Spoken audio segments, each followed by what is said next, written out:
औसतन 10 अतिथियों को आने की संभावना है।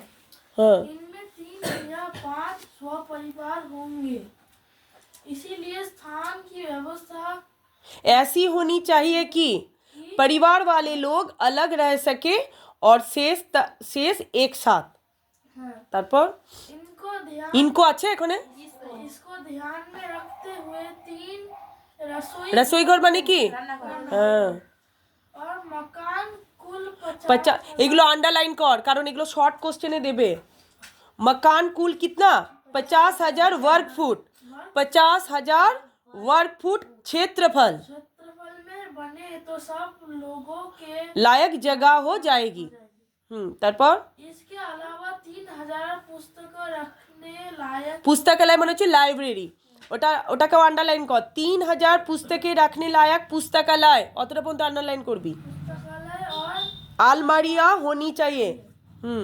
कम से कम 5 एकड़ जमीन खेती करने के लिए चाहिए, जिसमें कम से कम 30 लोग काम कर सके।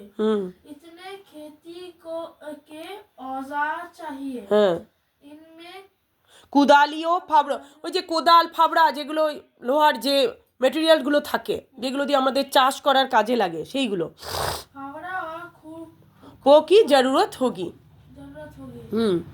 তারপরে এরপর আরিত্রিকা পর बढ़ाईगिरी की ওখানে পর बढ़ाईगिरी के निम्नलिखित औजार भी हो चाहिए, ওইগুলো প্রত্যেকটা আন্ডারলাইন কর। 5 बड़े हथौड़े, কটা হাথড়ে লাগবে? 3 बसूले, 5 छोटी हथौड़ियाँ, 2 एरन, 3 बम, 10 छोटी बड़ी छेनियाँ, 4 रंदे, एक सालनी, এগুলো সব এক একটা যন্ত্রের নাম। 4 केतियाँ, 4 छोटी बड़ी बेदनियाँ, 4 आड़ियाँ, 5 छोटी बड़ी सरासियाँ, 20 रतल कोले, छोटी और बड़ी एक मंगोड़ा। মানে लकड़ी का हथौड़ा, लकड़ी মানে কাঠের, ওইগুলো সব লোহার ছিল। मोच के औजार।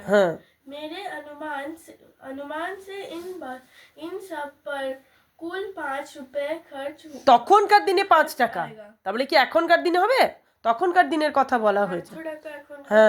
5 रुपया खर्च आएगा। তারপর रसोई के लिए आवश्यक सामान पर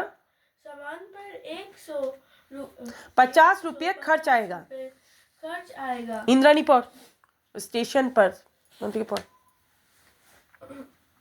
स्टेशन दूर होगा तो सामान को या मेहमानों को लाने के लिए বেলগাড়ি মানে কি জানিস? গরুর গাড়ি। কে বললো ঘোড়ার গাড়ি?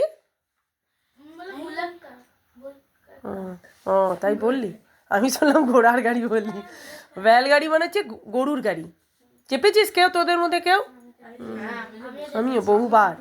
তারপর खाने का खर्च 10 रुपये मासिक प्रति व्यक्ति लगाता हूँ।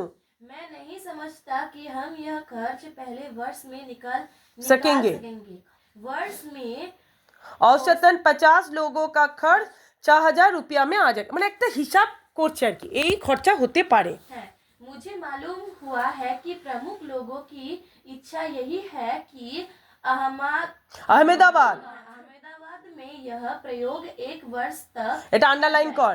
আহমেদাবাদে এটা কত লাগবে? 1 বছর লাগবে এটাকে পূরণ হতে। তারপর यदि ऐसा हो तो अहमदाबाद को ऊपर बताया गया सब खर्च उठाना चाहिए।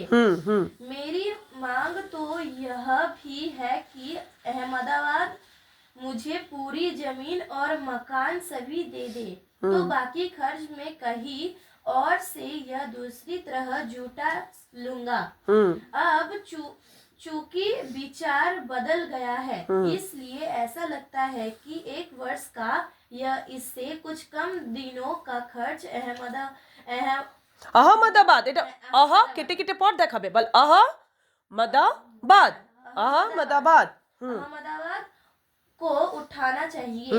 यदि এই তুই পড় ये अंकुश यदि अहमदाबाद एक वर्ष के खर्च का बोझ उठाने के लिए तैयार ना हो तो ऊपर बताए गए खाने के खर्च का इंतजाम मैं कर सकता हूँ।